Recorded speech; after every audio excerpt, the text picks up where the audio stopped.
John Calvin, in his Institutes of the Christian Religion, in its opening lines, he gives us this idea: the knowledge of God and the knowledge of self always go hand in hand. There is no true knowledge of self apart from the knowledge of God.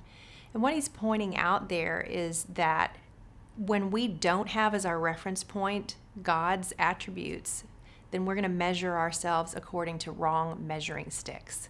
And so when we want to truly know ourselves, it seems counterintuitive, but the place to start is actually not by looking at ourselves. It's by looking at who God is and then drawing the comparisons and the conclusions from that. So when you look at the things that are only true about God, his incommunicable attributes, it will teach you things about yourself that you probably didn't want to acknowledge were true in your sinful heart. Things like, only God has no needs. But that's not true of me. Now I see myself differently.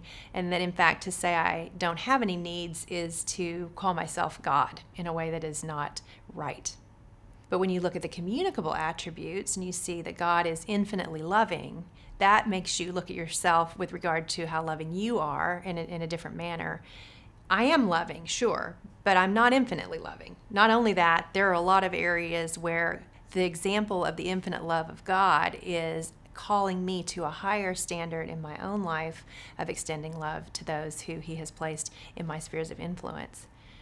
As long as I'm only measuring my ability to love others against another human, I'm going to find ways to make myself feel good about how I'm doing. I will probably surround myself with people who are less good at loving their neighbor than I am so that I can feel like this thing is going okay.